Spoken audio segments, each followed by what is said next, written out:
Ani, okay, so based on a question that I got this morning, inspired me to do this teaching about self abandonment and in relationships, especially.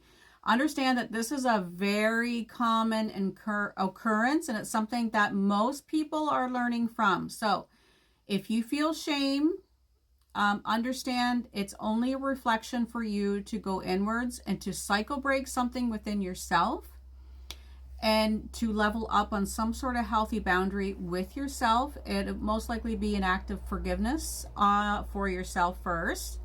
So self-abandonment, it's usually a fear wound. It's usually something that's been passed down as normality, probably a belief that you have within your family and a belief within yourself. It usually comes with an act of attachment where you seek partners, you seek to fill voids with a partner, you seek to feel completed, that you don't feel completed on your own. With abandonment wounds, we do tend to attract toxic partners. And in that toxic partner relationship, we are also toxic. So, and when we get into relationships where both partners have attachments, and if one or both lack self-awareness or the lack of intention to actually go within authentically and to actually cycle break, there will be conflict. And especially if a person mass inner conflict and they become addicted to it, they react to it very easily, or you find that this person will be someone that you walk eggshells around. So your people-pleasing wounds will react to their control, their need to have the driver's seat. So it's looking at your reactions to it. There's also people-pleasing wounds in men and women. This goes for both. And then when you decide to actually take an inwards journey, and you'll probably feel guilt. You'll feel like, okay, where did I fail in the relationship? Or where did they fail me? So make it less about that, because that keeps the mental in a constant karmic loop. So forgiveness, the journey that you're about to take, heal the abandonment wound, is going to be in layers. It's not going to happen all at once. So understand that concept, and it's understanding going within your own beliefs. So learn to look at your own beliefs. It's going to feel really uncomfortable. You're gonna feel guilt. You're gonna feel awkward starting this new journey of focusing on yourself, because your thoughts will take you back to that person, or it'll take you back to the why. Don't circulate in that. So I practice a lot of self-forgiveness. Also energetically forgive that person. That doesn't mean condoning. Actually, this is where you're going to level up on self-boundaries, where I'm no longer going to lose my thoughts to that person and the why. I'm no longer going to lose my thoughts and waste my energy on that other person and people. Instead, I'm going to wish them well. That's actually how we break karmic ties. Because when we feed what we focus on. So if you feed an energetic relationship, with your negative emotions and your personal attachments, you stay hooked on with that person's energy. You stay connected with that person's energy. So a lot of people with who intergenerational trauma families, where they lack accountability and they lack self-awareness, they actually all feed each other's dysfunction as normal. So breaking out of a cycle takes a lot of self-love and bravery. It's understanding your own beliefs, reactions, patterns, responses. It's this is the era of truth and wisdom, not only in society but within ourselves.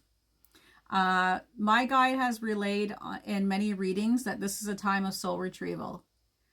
So if you have like love or career or friendship relationships ending, allow them to, because they're supposed to. It's the universe's way of slamming the door, saying, okay, time to go inwards now and break the cycle within you. And understand that those people are supposed to see something in the lesson with you as well, not in punishment. It's about so they can go inwards and see their own self-worth, and you are to see your own self-worth. So both of you can level up and actually evolve and liberate yourselves. It's not to, okay, well, maybe I better heal so I can win that person back. No. That's still a karmic loop. That's like a people-pleasing, a fear wound. So go within, go inwards, and just reflect without absorbing. And you will also be relearning detachment. Detachment is where you cut cords and you focus. You learn to understand where your focus goes to. Focus on self. Focus on healing within. Attachments usually require some solitude. And it's not a time thing. Some people ask me, they come to me and they go, well, maybe I should take a year off. It's not a time thing. Karma means action. So it's the action that we take in the process of transforming our wounds. Spend time in solitude. Spend time in nature, especially right now. Solitude is where you will start leveling up and start to take your power back. And because if you can't spend time alone, that means you have attachments and you think a relationship, love, career, or friendship is what completes you. It's you that completes you. So there is no love in attachments. So attachments is actually where you are not practicing authenticity. Most likely that other person has attachments too. Conflict. You know, if there was conflict in the relationship, there was emotional and mental immaturity. And you and that other person, the mirror reflection was for you both to level up on maturity. And that's actually the majority of relationships and people right now. That's why Spirit tells me and other people all the time that human age is not wisdom. Because wisdom is healed pain. Wisdom is cycle breaking. Wisdom is choosing free will to go inwards, to practice mindfulness.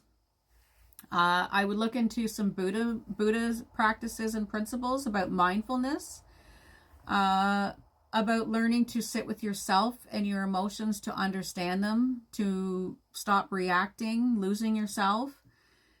It's a brave act and it's not comfortable, but it's a hell of a lot better than walking in circles with having the ego traits in the driver's seat, because liberation is actual genuine inner peace and love. So, and in order to attract healthy relationships we have to cycle break internal fears and attachments within ourselves. Go in solitude. Shed. Take advantage of the year of the snake and shed. Shed the internal fears. Look at your beliefs and power. Speak to healers that will trigger you and inspire you.